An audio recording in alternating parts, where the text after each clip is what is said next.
My name is Emily Parker. I was 34 years old when my father sent me an email with the subject line written entirely in capital letters, "Pay by Friday." No greeting, no "how have you been," no "I'm sorry for throwing you out when you were 18. Just 3 attachments: his hospital bill, my mother's maxed out credit card statement, my brother Mason's overdue truck loan, and one sentence: "You were always good with money. It's finally time you became useful to this family." I read it at exactly 8:17 on a Tuesday morning while sitting in a conference room surrounded by lawyers, analysts, and a $46 million acquisition portfolio. No one else in the room knew why I stopped talking. They only noticed that I kept staring at the screen. Patrick Parker thought he was sending his daughter 3 unpaid bills. What he didn't know was that every one of those debts already belonged to my company, including his, including my mother's, including Mason's truck. 16 years earlier, Patrick Parker threw me out of our house because my older brother needed a fresh start. That was my mother's exact phrase, a fresh start. Mason was 22, unemployed. His girlfriend was pregnant, his credit cards were maxed out, and somehow, all of that had become my emergency. I was 18, 3 weeks away from starting college in Chicago. I had earned a full academic scholarship, worked every weekend during high school, bought my own used Honda Civic, saved every dollar I could. Apparently, that made me the easiest person to sacrifice. The night everything changed, my bedroom door flew open without a knock. My father walked in first. 2 black trash bags dangling from one hand. My mother followed behind him, already crying. Mason leaned against the doorframe, holding a soda like he was about to watch a movie. My father tossed the trash bags onto my bed. "Pack your things." I pulled my headphones off. "What?" "Mason needs this room." I actually laughed. Not because it was funny, because my brain refused to believe I had heard him correctly. "My room?" My mother stepped forward. "Emily, please don't make this harder than it already is." Mason took another sip of his drink. "Ashley and I need space for the baby." I looked at him. "You don't even live here." "I do now." My father pointed at the trash bags. "You have 30 minutes. My semester starts in 3 weeks. Then leave 3 weeks early." I turned toward my mother. She wouldn't even look me in the eyes. "You knew about this?" She finally looked up. "Your brother needs family right now. He quit another job." Mason smirked. "There you go, judging people again." My father stepped closer. "You've always been independent." Then he said the sentence that stayed with me for 16 years. "He needs us. You'll figure something out." That was the moment I understood what independent really meant in our house. It didn't mean capable. It meant disposable. Mason walked into my room before I packed a single shirt, ran his hand across the wall. "I'm putting my TV over there." I stared at him. "Get out." He smiled. "It's my room now." No one corrected him. Not my father, not my mother, no one. So I started putting my clothes into garbage bags. Not suitcases, garbage bags. Even my leaving had to look like trash. I grabbed the coffee maker I'd bought with money from my internship. Mason pointed at it. "Leave it. I paid for it. I'll use it." Before I could react, my father took it out of my hands and set it back on the desk. "Don't be selfish." I looked at all 3 of them. "You're throwing me out, and you're keeping my things?" My mother whispered softly. "Don't say throwing out. What should I call it?" She grabbed my wrist. Hard enough to hurt. "We're asking you to help your brother." That was my mother's gift. Patricia Parker could rename cruelty until it sounded like love. Stealing became sharing, abandonment became sacrifice, and humiliation became family. When I finished packing, my father pulled a $20 bill from his wallet. He placed it on top of one of the trash bags. "There." I looked down. "What's this?" "Gas money." Mason laughed. "If she's careful, Maybe lunch too. My mother turned away, trying to hide a smile. She wasn't crying anymore. She was smiling. And somehow, that hurt more than being thrown out. Dad carried my trash bags into the garage. Mason followed us, holding his phone up, recording. "Stop filming," he grinned. "Just documenting your big adventure." My father opened the trunk of my Honda, then closed it again. He held the keys. "The car stays." Everything inside me stopped. What? Mason needs it. The title is in my name. The insurance is in mine. He was lying. I know that now. At 18, I didn't. He pulled my bags back out of the trunk, dropped them onto the garage floor. "So walk." My mother finally cried. Real tears this time. Not for me, because the neighbors might hear. "Patrick," he ignored her, shoved the trash bags against my chest. "Stop making a scene." Mason lifted the phone higher. "Say goodbye to your room, Em." I didn't answer. I picked up the bags, walked to the driveway. The garage door started closing behind me, slowly, loudly, like the ending of a chapter. Just before it shut completely, I heard Mason laughing. Finally. That night, I slept behind a 24-hour laundromat, using one garbage bag as a pillow, still carrying the $20 my father thought was enough to replace a home. At 2:13 in the morning, my phone buzzed, a text from my mother. "Don't come back making a scene. Your father is disappointed enough already." 6 minutes later, Mason uploaded a photo. My bedroom was already gone. The bed had been replaced with a crib. The caption read, "New chapter, family comes first." My mother liked the post. I stared at that picture until my phone battery died. Back then, I didn't know Mason would someday send me the bill for the truck he couldn't afford. I didn't know my father would write, "Pay Y Friday," like he still had the right to order me around. I didn't know my mother would spend 16 years saying family comes first, only to discover what those words really cost. All I knew was that I had nowhere left to go. So I went to Chicago 3 weeks early. Not because I was brave, because I had already learned the first rule of the Parker family. If they could survive without you, they would make sure you survived without them. Tuesday, 8:17 a.m., the conference room had gone completely silent. No one was looking at the acquisition report anymore. They were looking at me. I folded my father's email, closed my laptop, then slid the 3 printed bills across the conference table. "Victor." My general counsel looked up. "Yes, run these names." He picked up the hospital statement first. His eyebrows pulled together. Then he opened his laptop, eyed for a few seconds, stopped, looked at me again. "Emily, what?" "These accounts are already ours." "I know." He clicked again. "Patrick Parker's hospital debt." Pause. "Patricia Parker's credit card." Another pause. "Mason Parker's truck loan." Malcolm leaned forward. "Wait." He looked from Victor to me. "Your family sent you debts that we already own?" "Yes." Nobody spoke. Victor broke the silence. "Conflict of interest, I know. We should assign another recovery team." "Do it." "Any special instructions?" I looked at the 3 folders. Hospital, credit card, truck. The same 3 names, the same 3 people who had watched me leave with garbage bags. I pushed the folders back toward him. "Standard procedure." Victor nodded once. "No exceptions?" "No exceptions, not even warnings." I looked him straight in the eye. "They've had 16 years. 8:41 a.m. Abigail knocked softly. She almost never interrupted meetings. "Emily, what is it?" "A courier is downstairs. I didn't order anything." "He says your father paid cash." Malcolm looked at me. I stood.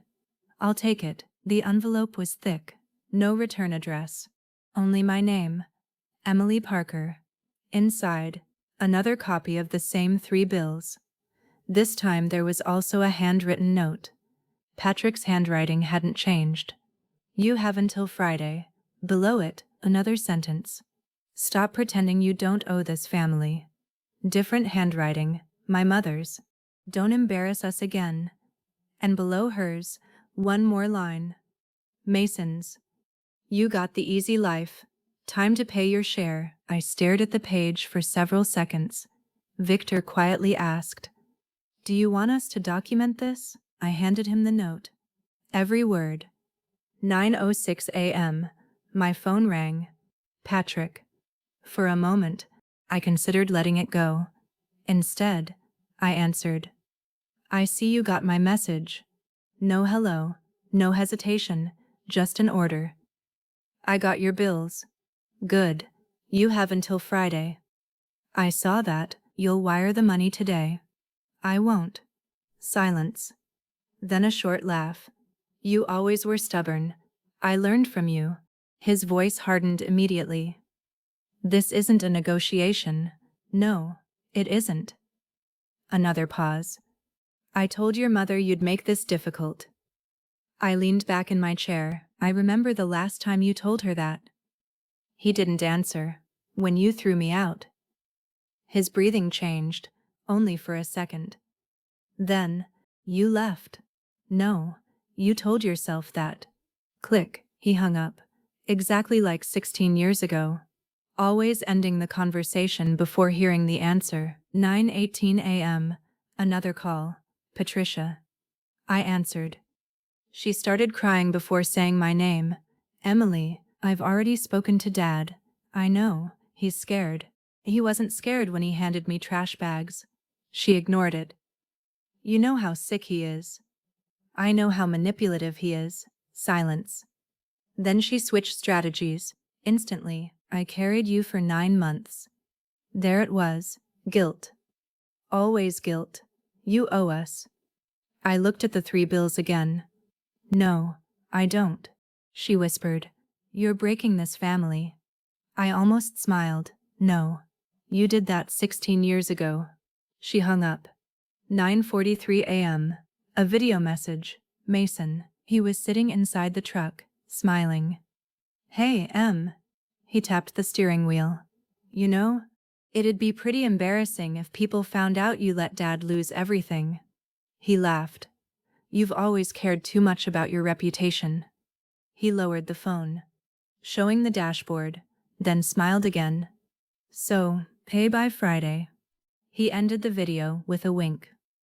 I watched it once, forwarded it to Victor. Subject line. Evidence. 10:02 a.m. Victor walked back into my office. "The independent team has reviewed the files. And they're ready." I nodded. "Send the notices." "Today?" "Now." He studied my face. "You know your father will blame you." I looked toward the city outside my window. "He blamed me when I was 18. He'll blame me at 34. Nothing changes." Victor gave a small nod, then walked away. 10:17 a.m. 3 automated notices left our system. Patrick Parker, Patricia Parker, Mason Parker. No threats, no revenge, no emotion, just deadlines, interest, payment options. Exactly the same letters we sent every other debtor. Nothing more, nothing less. 10:31 a.m. My phone rang again. "Patrick." This time, I answered on speaker. Victor was still in the room. "What did you do?" "What do you mean?" "I just got a notice." "I imagine you did. You had those sent." "No, I followed company policy." His breathing became louder. "You own that company." "Yes." "So stop them." "I can't." "Bullshit." "Not without violating federal regulations." Silence. Longer this time. Then, his voice dropped, almost calm. "Emily." "What?" "I told you to pay." Victor slowly looked up from his notebook. I closed my eyes for 1 second. There it was again. Not a request. An order. The same voice, the same man, the same belief that I still belonged in that hallway with 2 garbage bags. I opened my eyes. "You stopped being able to tell me what to do." Thunk. The night you locked the garage behind me. I hung up. Victor didn't say anything. Neither did I. Then Abigail's voice came through the intercom. Emily, what is it? She hesitated. You should probably come downstairs. Why?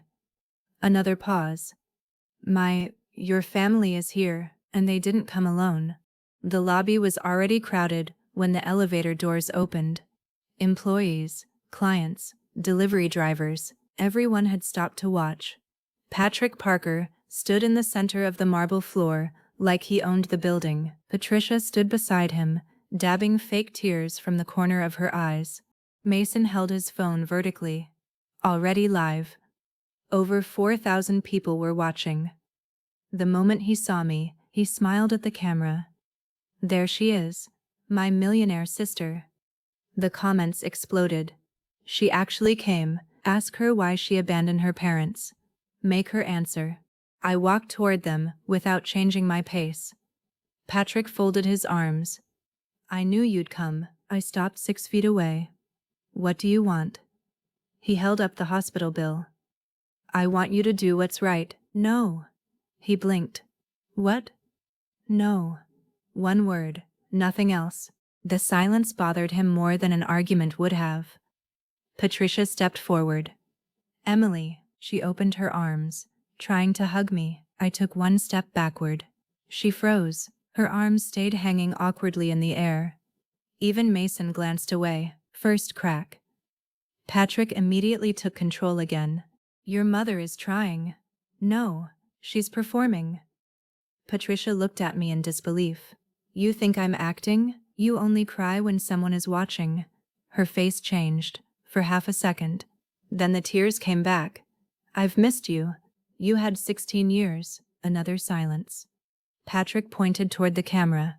Tell everyone why you're letting your father lose his house. I looked at him. What house? His confidence faltered. The family home. The one you threw me out of? Mason laughed loudly. Still playing the victim, I ignored him. Patrick lifted the hospital bill higher. I have a surgery. You have debt. It's the same thing. No, it isn't. People were beginning to whisper. Patrick noticed. He raised his voice. My daughter owns a company that collects debt. He pointed directly at me, and she's collecting from her own father. A few people looked shocked. Exactly what he wanted. Then an older man waiting near the elevators spoke. So, Patrick turned toward him. Yes? Did she create the debt? Patrick hesitated. No. The man nodded slowly. So she didn't cause the problem. Patrick frowned. That's not the point. It sounds like the point. Patrick ignored him. Wrong move. Now other people started listening. Patricia stepped in again. We're family. Emily looked at her.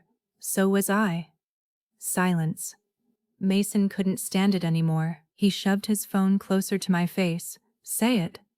I looked at the lens. What? Tell everyone you're refusing to save Dad. I'm refusing to pay your bills. They're family bills. No, they're yours. His smile disappeared. For the first time. Patrick stepped closer.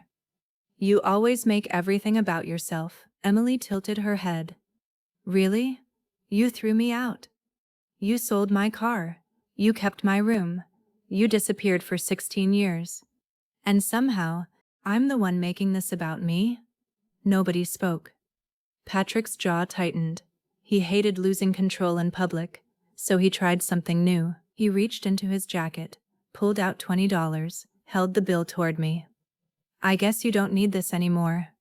My heart stopped, for 1 second. Exactly $20.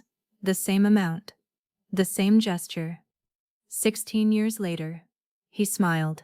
I figured I'd return it. Several people laughed nervously. They didn't understand. But I did, he remembered. Every second of that night, and he had planned this. He wanted to humiliate me with the same $20 bill. I looked at the money, then at him. Without saying a word, I reached into my purse, pulled out my wallet, removed a crisp $100 bill, folded it once, placed it in Patrick's hand. He frowned. What is this? I smiled politely. Gas money. The entire lobby went silent. Patrick stared at the bill. His face slowly turned red. Mason whispered, Dad. Patrick crushed the money in his fist. You think you're funny? No. I think memories are expensive. Patricia grabbed Patrick's arm. Let's go. He pulled away. No. He looked at me again. You think you've won? No, this isn't winning. He took one step closer. So what is it? Emily held his gaze.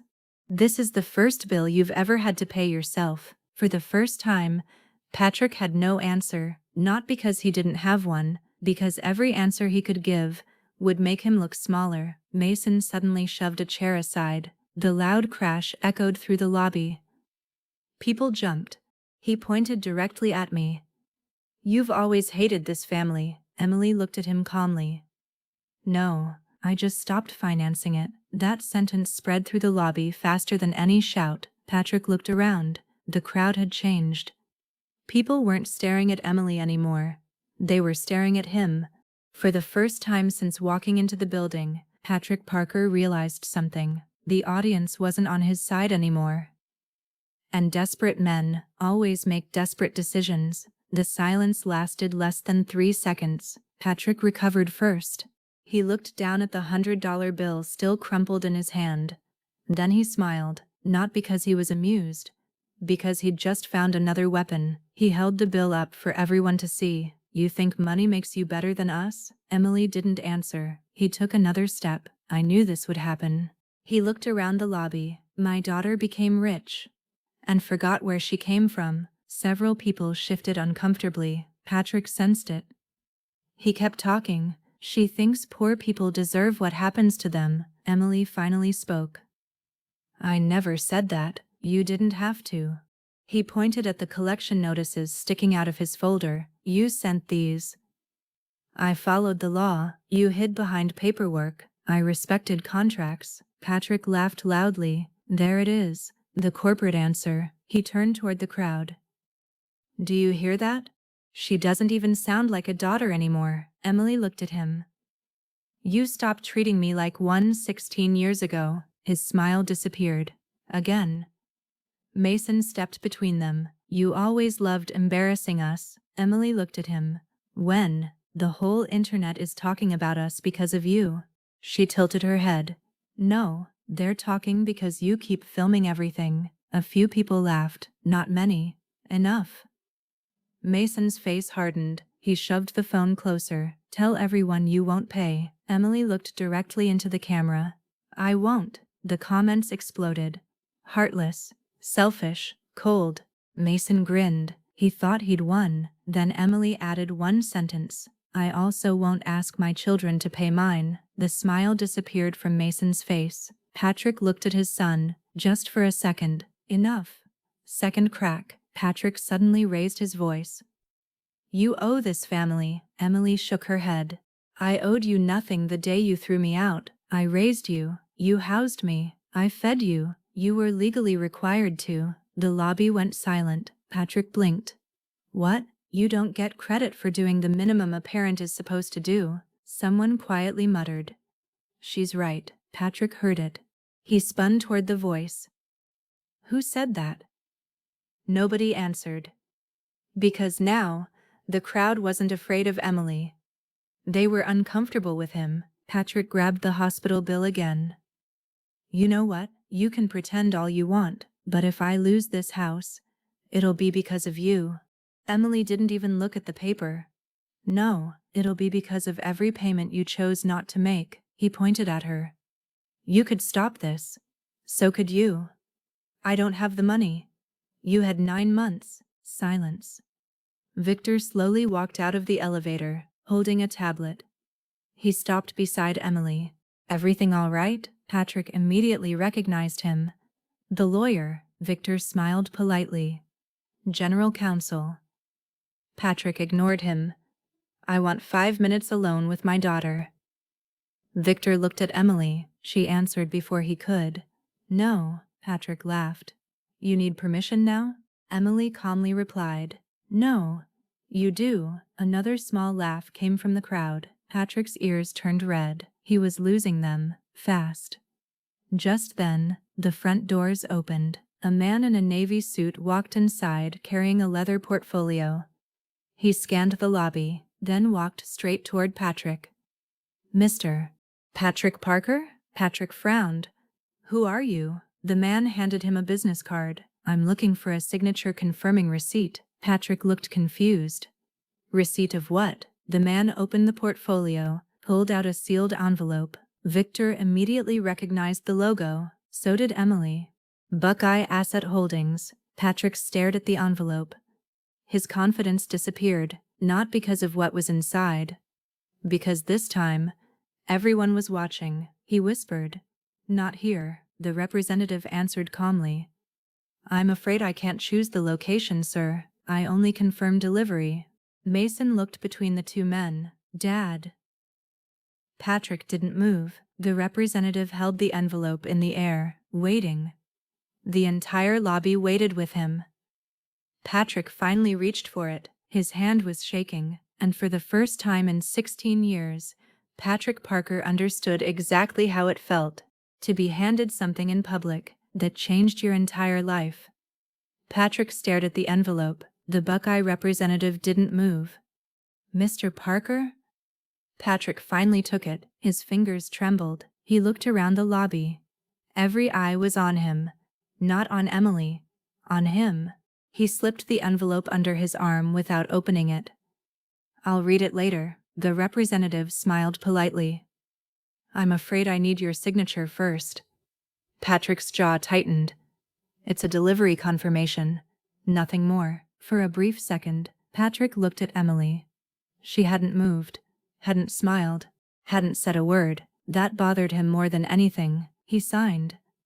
The representative collected the clipboard. Thank you, sir. Then he turned to leave. Patrick suddenly called after him. Wait. The man stopped. I'll be contacting your company.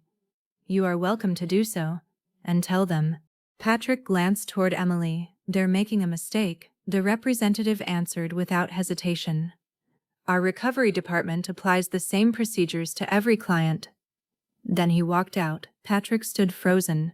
There was no special treatment, no secret deal, no shortcut, just policy. Mason stepped closer. What was that? Patrick shoved the envelope into his jacket. Nothing.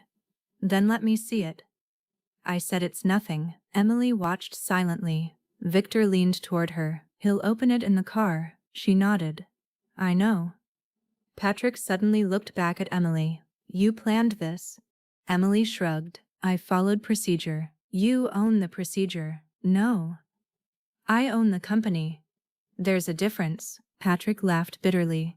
You always hide behind words. Emily answered softly. You always hide behind family. Patricia grabbed Patrick's sleeve. We should leave. He pulled away. No. She lowered her voice. Everyone is staring. Good. They should. Emily looked at her mother.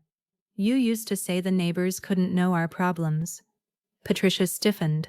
I never said that. Emily met her eyes. You turned off the living room lights whenever I knocked. You said people might see. Patricia's face lost all color. For the first time, she had no script. Mason looked between them. What is she talking about? Patrick answered immediately. Nothing. Emily spoke before he could continue. I came back. Silence. 3 days after you threw me out. She looked directly at Patricia.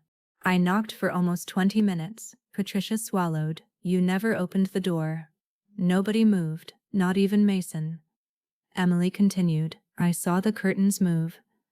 I knew you were inside. Patricia's lips parted, but no words came out. Patrick stepped in front of her. She's lying. Emily looked at him. So why did Mom just stop breathing? Patricia instinctively covered her mouth. Tiny reaction. Huge mistake. Mason noticed. Dad. Patrick snapped. Enough. His phone rang. He checked the screen. The color drained from his face. He declined the call immediately. 2 seconds later, it rang again. Same number. He declined it again. A third time. This time, the Buckeye representative's business card slipped out of Patrick's pocket and landed on the marble floor. Mason picked it up. Buckeye? He frowned. Dad, isn't that? Patrick snatched the card from his hand. Give me that. Mason didn't let go. What aren't you telling us? Patrick yanked harder. The card tore in half. Half remained in Mason's hand. Half stayed in Patrick's. Father and son stared at each other. Neither one blinked. Emily quietly picked up the torn corner that had fallen near her shoes. She didn't even look at it. She simply handed it to Victor, a tiny movement, almost invisible, but Victor understood immediately. Another piece, another timestamp. Another witness. Patrick had no idea. Then the phone rang again. Fourth time. Patrick finally answered. What? Silence. Everyone in the lobby could hear only his side. No. I said no. I'm handling it. Another pause. Then, you can't do that. Emily saw something change in his expression. Not anger. Fear. Real fear. Patrick slowly lowered the phone. What happened? Patricia asked. He didn't answer. Mason grabbed his arm. What happened? Patrick looked at both of them. Then at Emily. For the first time, his confidence was completely gone. He whispered, They're coming today. Emily didn't ask who. She already knew. Because Buckeye had more than one department. And Patrick had just realized the first envelope had never been the real problem. It had only been the warning. Patrick shoved the phone into his pocket. We're leaving. Mason didn't move. Who called you? I said we're leaving. Patricia looked from one to the other. What happened? Patrick grabbed her arm. Move. She pulled away immediately. Stop grabbing me. That caught everyone off guard. Patrick blinked. What? I said stop grabbing me. Emily watched quietly. Another crack. Small. But permanent. The three of them walked toward the exit. Halfway there, Patrick stopped, turned around, looked directly at Emily. This isn't over. Emily nodded once. I know. You'll regret this. No. You will. Patrick laughed. You're still the same little girl. Emily smiled politely. No. I'm the woman who stopped asking you for permission. Patrick's face tightened. He wanted the last word. He didn't get it. The glass doors closed behind them. The lobby finally exhaled. People returned to their conversations. The reception phones started ringing again. Life moved on. Emily looked at Abigail. You okay? Abigail laughed nervously. I've had calmer Tuesdays. Emily smiled. So have I. Victor walked beside her toward the elevators. You noticed? Emily pressed the button. What? He never opened the envelope. Emily nodded. He was afraid. Exactly. The contents weren't the problem. The witnesses were. The elevator doors opened. Neither of them stepped inside. Victor lowered his voice. The recovery director is waiting upstairs. Emily looked at him. Already? He insisted. 5 minutes later, Daniel Brooks stood in the conference room, late 50s, gray suit, 28 years collecting impossible debts. He placed Patrick's file on the table. I usually don't meet clients. Emily sat across from him. I know, but this one isn't ordinary. Daniel opened the folder. Mr. Parker has ignored every notice. He declined mediation. He missed every restructuring deadline. And this morning, Daniel slid another document across the table. He attempted to transfer assets after receiving formal notice. Victor frowned. When? This morning. Emily looked up. The truck? Daniel nodded. He tried transferring Mason's truck to another relative.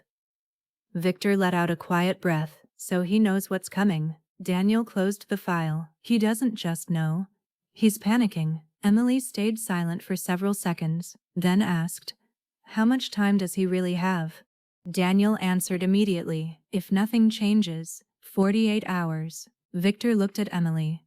She didn't react, no smile, no satisfaction. Just one question. And if he pays? Daniel shrugged. The process stops. Emily nodded once. Good. Daniel looked at her curiously. You don't seem surprised. Emily gave a faint smile. I've known Patrick Parker my entire life. When he's cornered, he always makes one final mistake. Across town, Patrick slammed the front door so hard a picture frame fell off the wall. Mason followed him inside. What was that envelope? Patrick ignored him. Patricia didn't. What aren't you telling us? Patrick walked straight to the kitchen, opened a drawer, pulled out a folder stuffed with unpaid bills. Electricity, insurance, mortgage, medical invoices, everything landed on the table. Patricia stared. You told me these were under control. They were. No, they weren't. Patrick pointed toward Emily's collection notice. She did this. Patricia looked at him in disbelief. Those debts existed before Emily. He froze. Just long enough. Mason noticed. So she's right. Patrick exploded. I said she did this. Silence. Nobody answered. Because for the first time, even his own family knew he was lying. Patrick grabbed his keys. I'm fixing this. How? Patricia asked. He stopped at the door, then smiled. A cold smile. The way I should have done it from the beginning. He walked out. Mason frowned. What does that mean? Patricia didn't answer. She was staring at the stack of unpaid bills. For the first time in years, she wasn't wondering how Emily could save them. She was wondering what Patrick was about to do next, and that frightened her more than the debts ever had. Patrick didn't drive to the bank. He didn't drive home. He drove to the one place he knew would hurt Emily the most, her office. At 2:11 p.m., Abigail noticed him through the glass doors. He wasn't alone. 3 local reporters walked behind him, 2 cameramen, 1 photographer. Patrick stopped right in front of the reception desk, smiled. I'm here to see my daughter. Abigail didn't move. Do you have an appointment? Patrick laughed loudly. I changed her diapers. I don't need an appointment. Several clients turned toward the entrance, exactly what Patrick wanted. One of the reporters stepped forward. Mr. Parker, is it true your daughter is forcing your family into bankruptcy? Patrick sighed dramatically. I never wanted this to become public. Lie. He had called every newsroom himself. He looked directly into the nearest camera. I raised Emily to care about people. I don't know what happened. Abigail pressed the silent security button beneath the desk, without taking her eyes off him. Upstairs, Victor walked into Emily's office. He's back. Emily didn't even look up. Lobby? Victor nodded. With reporters. Emily closed the file she was reading. How many? Too many. She stood. Let's go. By the time she reached the lobby, Patrick was giving interviews. I just want my daughter back. Fake tears. Perfect timing. Patricia wasn't there. Neither was Mason. Patrick had changed tactics. Now, he was the grieving father. One reporter spotted Emily. There she is.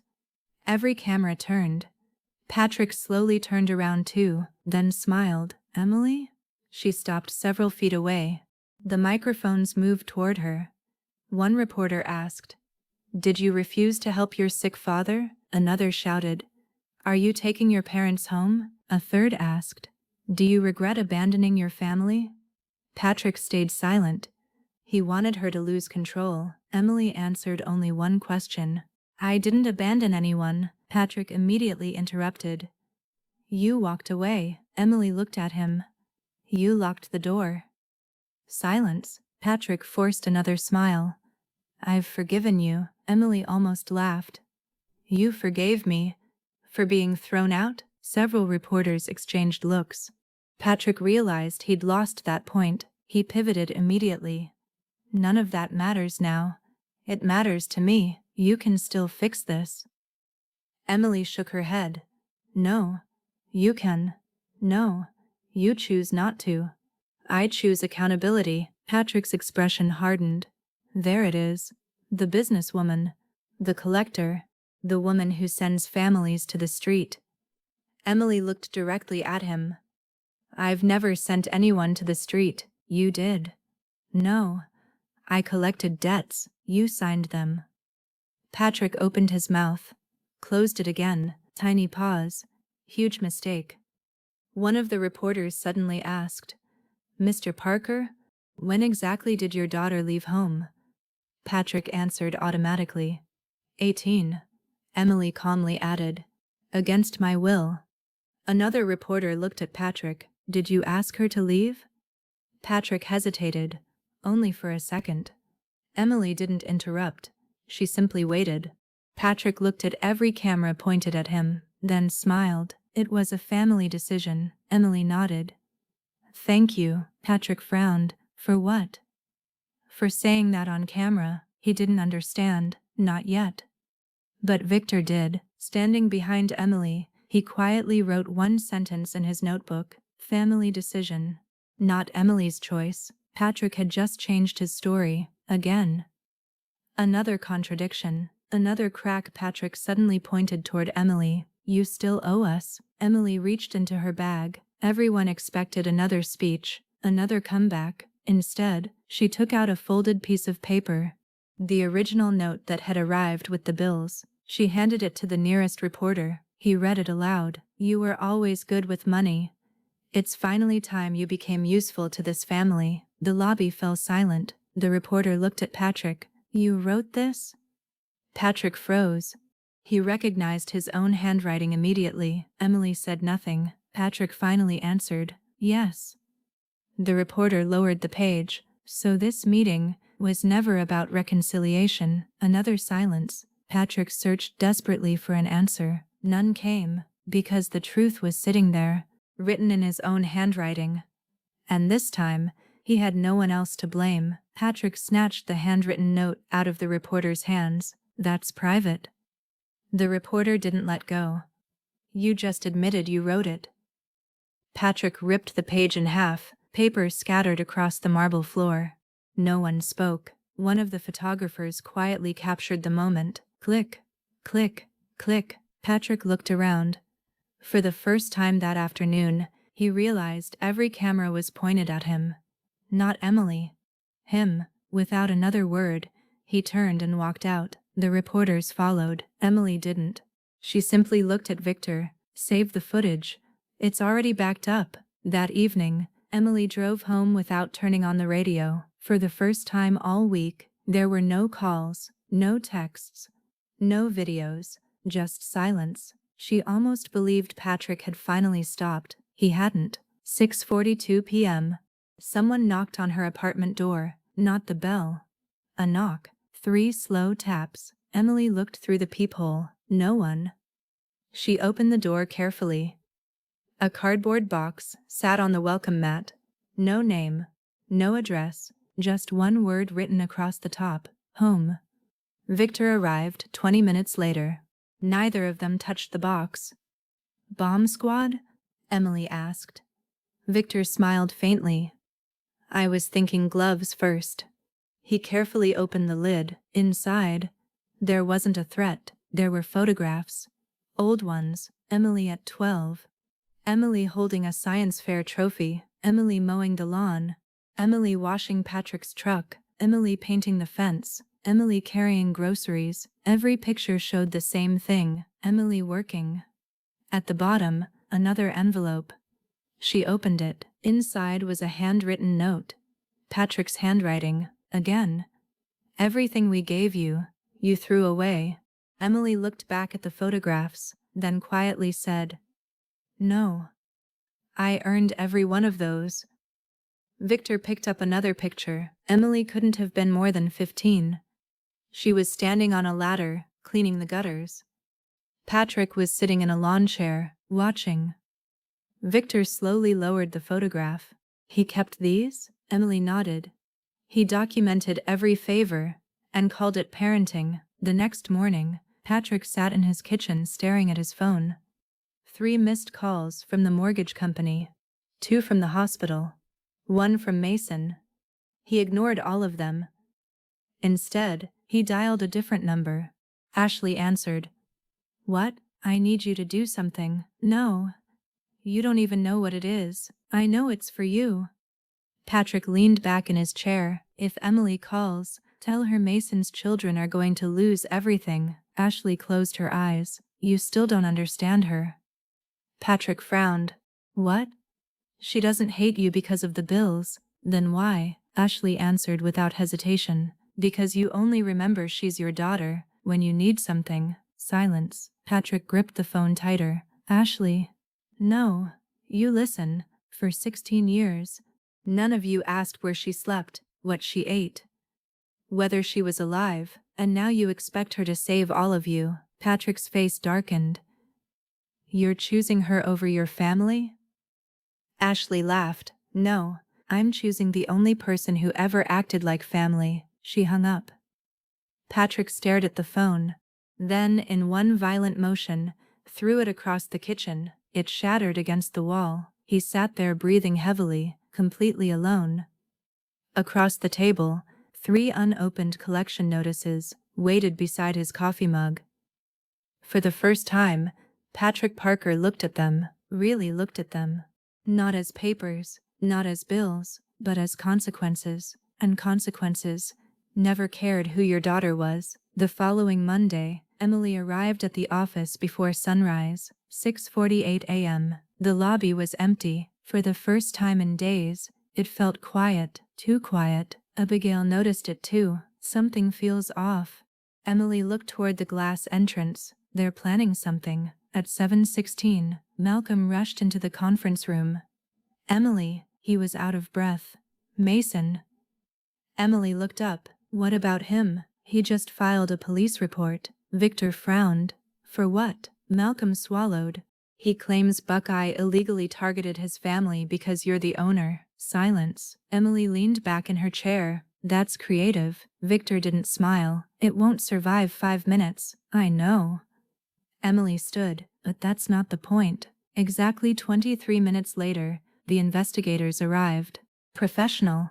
Calm. Prepared. Emily personally handed over every internal record they requested. Assignment logs, conflict reviews, independent approvals. Every document showed the same thing. She had removed herself from every decision involving the Parker accounts on the first day. One investigator finally looked up. You anticipated this? Emily answered honestly. No, I anticipated Patrick. Outside, Mason was already live. Look at this. He pointed toward the investigators entering the building. They're covering for her. Thousands of comments poured in. Then something happened he didn't expect. One investigator walked back outside, straight toward Mason. Mr. Parker? Mason grinned. Yeah? You've been recording our staff for the past 40 minutes. So? You've also followed 2 employees to their vehicles. Mason laughed. It's public property. It is. The investigator nodded. But this is your formal warning. If you continue interfering with an active inquiry, you may be removed. Mason's smile faded. The live stream caught everything. Patrick, watching from inside his truck across the street, slammed both hands against the steering wheel. He called Mason immediately. Leave. What? I said leave. I'm exposing them. No. You're exposing yourself. Mason ignored him. He turned the camera back toward the building. They're trying to silence me. At that exact moment, 2 security officers walked outside. One spoke calmly. Sir, we've asked you repeatedly to stop approaching employees. I'm not breaking any law. No, but you're trespassing now. I'll leave when I'm done. The officer nodded once. Then you're choosing to be escorted. Mason shoved the officer's hand away. Big mistake. The live stream shook violently. People shouted. The camera hit the pavement. The image spun sideways. Thousands of viewers watched as Mason was restrained. Not violently, professionally, he kept yelling. This is because of Emily, one officer answered without raising his voice. No, this is because of your behavior. Across the street, Patrick sat frozen behind the wheel. His son was being placed in the back of a patrol car, not because of Emily, because he couldn't control himself. Patrick didn't move. He didn't help. He didn't even get out of the truck. He simply watched. For several seconds, he considered driving away. Instead, he started the engine and followed the patrol car, leaving the mortgage meeting he had scheduled that morning. The meeting that could have saved his house. Emily watched the patrol car disappear through the conference room window. Victor stepped beside her. "You didn't call the police?" "No. You didn't even ask security to remove him." Emily shook her head. "I didn't have to." Victor looked down at the street. Patrick's truck was already gone. He smiled slightly. "They're making every move for you." Emily nodded. "That's the thing about people who spend their lives blaming everyone else." Victor looked at her. "They eventually become the authors of their own downfall." Emily turned back toward the conference table. 3 folders still rested there. Patrick, Patricia, Mason. She placed them into a single black binder, closed it, and quietly said, "Now, it's finally time to finish this." By Tuesday morning, the Parker family had stopped calling. No emails, no voicemails, no surprise visits. The silence lasted exactly 18 hours. Emily knew what that meant. Patrick wasn't giving up, he was planning. At 8:02 a.m., Victor walked into her office carrying a single folder. "The sheriff's office called." Emily looked up. "What happened?" "Mason was released." She nodded. "I expected that." Victor placed another document on her desk. He also missed his mortgage meeting. Emily glanced at it. "So the foreclosure timeline moves up." Victor smiled faintly. "Exactly." Emily stood and walked toward the window. "Victor." "Yes? I need one favor." He waited. "I want a conference room reserved for Friday." He frowned. "Friday? 10 o'clock. For who?" Emily looked out over the city. "My family." Victor didn't ask another question. He simply nodded. "I'll make sure no one interrupts." Across town, Patrick sat alone in his truck outside Mason's apartment. Mason climbed in without saying a word. His left wrist still carried the temporary release bracelet. Patrick started driving. Neither of them spoke for almost 5 minutes. Finally, Patrick broke the silence. "Friday." Mason looked over. "What about it?" "Emily invited us." Mason laughed. "To collect more money?" Patrick's hands tightened around the steering wheel. "No. She's planning something." "You think it's a trap?" Patrick looked straight ahead. "I know it is." Mason smirked. "So don't go." Patrick finally turned toward him. "I have to." That evening, Patricia arrived at Emily's office, alone. No cameras, no reporters, no Patrick. Abigail called upstairs. "Emily, it's your mother." Victor looked at Emily. "You don't have to." Emily thought for a moment, then nodded. "Send her up." Patricia entered slowly. She looked exhausted, not emotional, just tired. She remained standing. "I won't stay long." Emily waited. Patricia reached into her purse. She placed a house key on the desk. Emily stared at it. "The old house." Patricia spoke quietly. "I found this in Patrick's jacket." Emily didn't touch it. Patricia pushed it closer. "You should have it." Emily finally looked at her mother. "Why?" Patricia hesitated. "For closure." Emily almost smiled. "No, for your conscience." The words landed harder than a slap. Patricia looked away. Emily gently slid the key back across the desk. "I don't need a key. I stopped trying to get back into that house 16 years ago." Silence. Patricia's eyes filled with tears. Real ones this time, but Emily noticed something else. Not guilt. Fear. Fear of losing everything. She finally asked the question she'd been avoiding. "Can you stop this?" Emily answered immediately. "No, you won't. Or you can't." Emily held her gaze. "I won't." Patricia slowly nodded. "As long as Patrick believed you would eventually save us, he never had to face what he did." Emily said nothing. Patricia picked up the key, turned toward the door, then stopped. Without looking back, she whispered, He's bringing something on Friday. Emily's expression didn't change. What? I don't know, but he smiled. She walked out. The door closed softly behind her. Victor stepped out from the adjoining office. You believe her? Emily nodded once. Yes. Why? Emily looked at the empty chair where Patricia had been sitting. Because she's not trying to protect Patrick anymore. Victor crossed his arms. So what now? Emily opened the top drawer of her desk. Inside lay the original $20 bill Patrick had handed her 16 years ago. She had kept it all this time. Next to it, she placed the invitation for Friday's meeting, closed the drawer, and smiled for the first time all week. Now, we let him make one last mistake. Friday.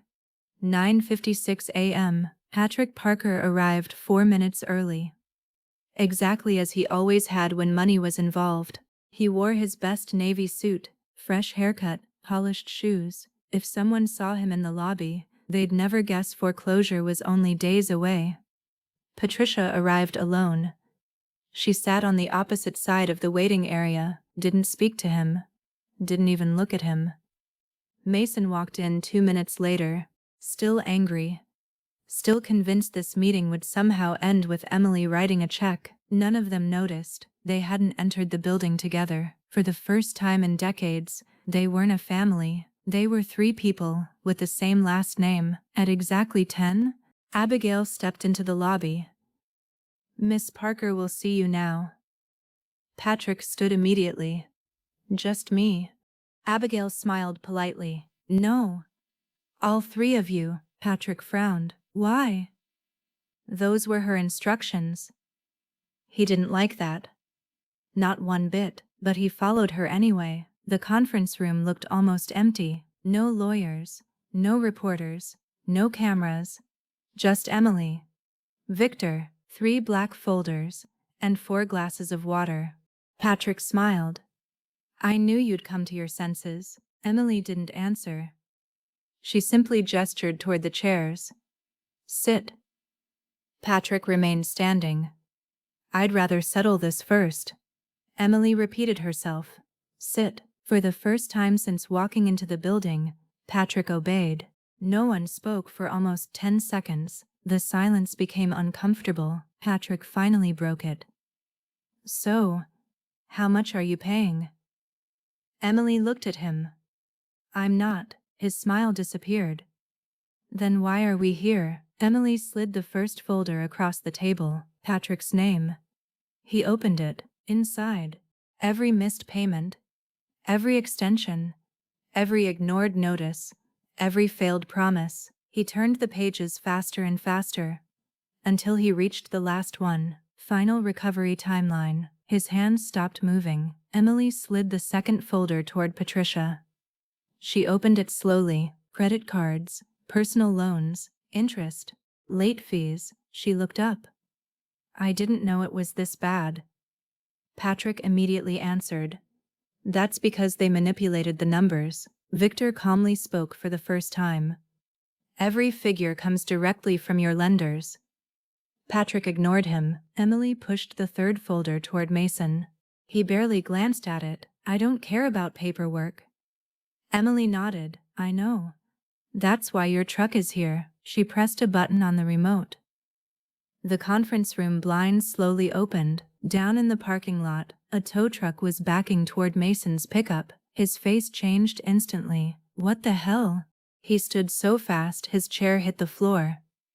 You can't do that, Victor answered calmly. We're not. The lender is. Mason looked at Patrick. Dad. Patrick was already standing. This meeting is over. He grabbed Emily's folder. She placed one hand on it. No, it's just beginning. Patrick pulled harder. Emily didn't. She simply let go. The folder stayed in his hands. Papers spilled across the table. Receipts, collection notices, emails, copies of every message he had sent, including one. Printed in large type, pay by Friday. Patrick stared at it. Emily quietly turned the page toward him. I kept it. Silence. Patrick slowly sat back down. For the first time, he wasn't looking at Emily. He was looking at his own words and realizing they had finally found their way back home. Patrick kept staring at the page. Pay by Friday. His own handwriting, his own words, his own deadline. For a long moment, no one spoke. Finally, he looked up. You planned this. Emily calmly folded her hands. No, you did. I followed the same rules everyone else follows. Patrick laughed. It sounded empty.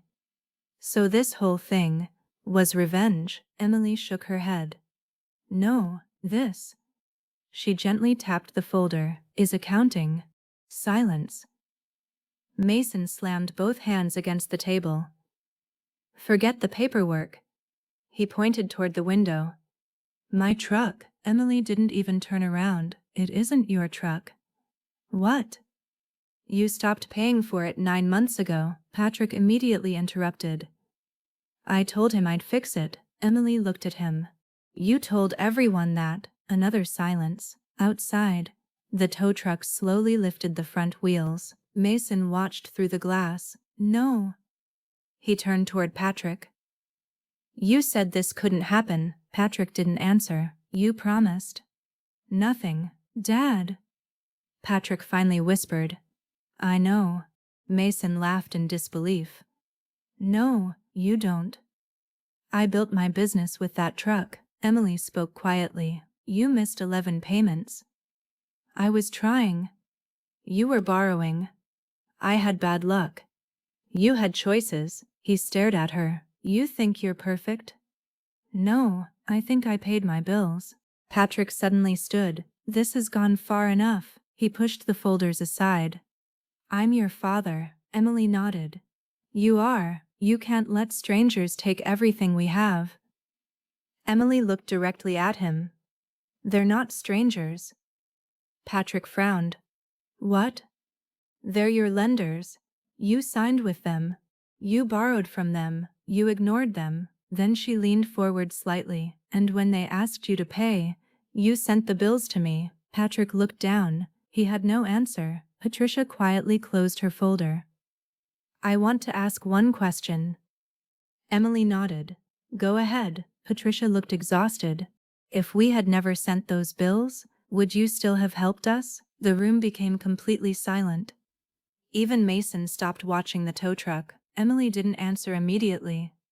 She thought about the question, really thought about it. Then she said, if Dad had called me 16 years ago to apologize. Patrick slowly looked up. Instead of sending me a bill, she paused. I probably would have paid every dollar. Nobody moved. Nobody breathed. Emily continued, but he didn't. He sent an invoice and reminded me that I was only useful when I had money. Patrick lowered his head. For the first time, he couldn't even look at her. The conference room phone rang. Victor answered, listened, then nodded. Thank you. He hung up. Patrick looked at him. What now? Victor answered professionally. The lender has confirmed possession of the vehicle. Mason's shoulders dropped. He closed his eyes. Patrick looked out the window. The truck was gone. Just an empty parking space remained. The same kind of emptiness Emily had stared at the night she realized her Honda had never been hers anymore. Neither of them said a word, because both understood the callback.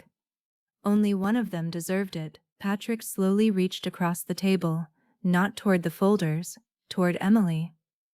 His hand stopped halfway.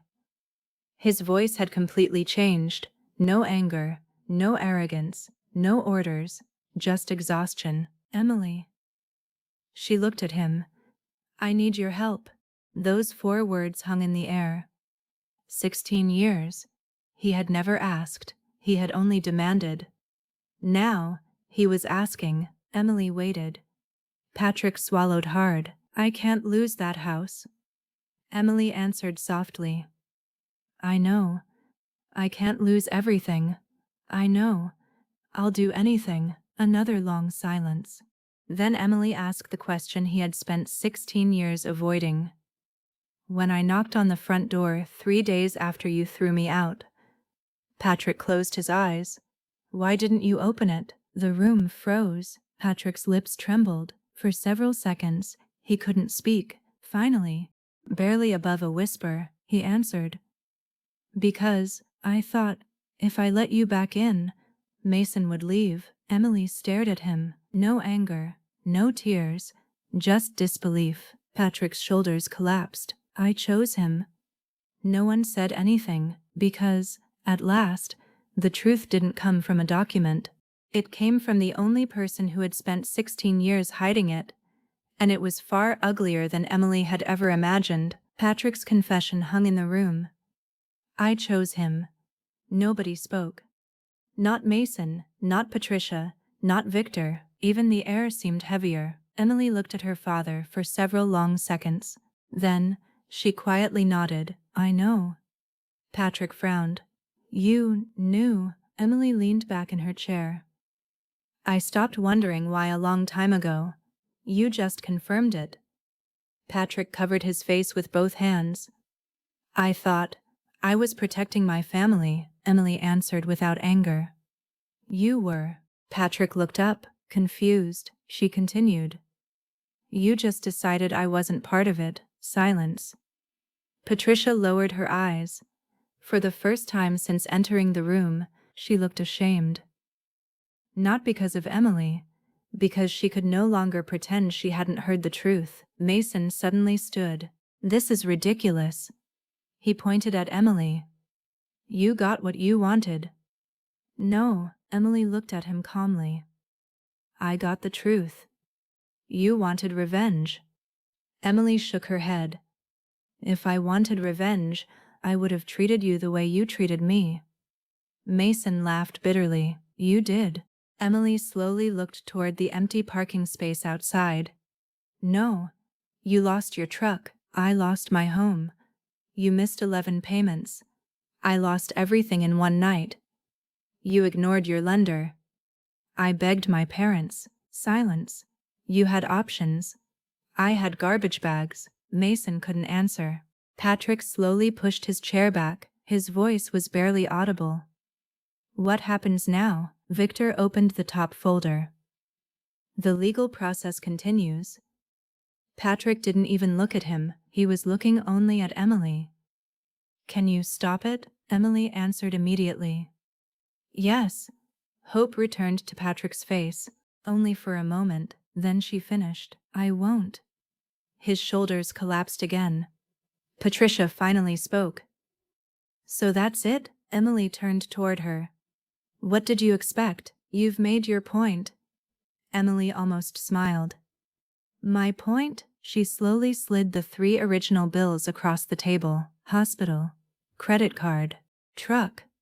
The only point I ever made was that these were never mine." Patricia stared at them, then quietly whispered, "We're your family." Emily looked directly into her mother's eyes. "No, you were my family. The day you watched me leave with garbage bags, you resigned. Nobody moved. Nobody interrupted, because no one in that room could honestly say she was wrong." Patrick reached into his jacket, pulled out his wallet, opened it. Inside, folded behind several old receipts, was a worn $20 bill. He stared at it, then slowly placed it on the table. Emily recognized it instantly. The same bill. The same one. He had carried it all these years. Patrick pushed it toward her. "I'm sorry." Emily looked at the money. She didn't touch it. She didn't need to. After a long silence, she quietly stood. She gathered the 3 folders, handed one to Patrick, one to Patricia, one to Mason. "They belong to you." Patrick's voice broke. "Emily." She stopped at the door, without turning around. "You spent 16 years teaching me that every decision has consequences." She rested her hand on the door handle. "I finally believed you." Then she walked out. None of them followed. None of them called her name, because, for the first time, they understood something Emily had learned at 18. Some doors only close once. 3 months later, Patrick Parker's house was sold at auction. He didn't lose it because of Emily. He lost it because he had ignored every payment long before he ever sent her those bills. Patricia moved into her sister's guest room. She called twice. Emily never answered. Mason declared personal bankruptcy. Ashley divorced him. She kept the children. He never bought another truck. One Saturday afternoon, Emily drove through the neighborhood where she grew up. The old Parker house looked different. Fresh paint, new flowers, children playing basketball in the driveway, a family laughing on the front porch. She slowed for only a second, then kept driving. She didn't feel angry. She didn't feel victorious. She felt free, because that house was no longer the place where she had been thrown away. It was simply someone else's home. People still ask me whether revenge feels good. The truth is, revenge is loud, justice is quiet. My father spent 16 years telling me I owed something to that family. In the end, the only bills that were ever paid were theirs.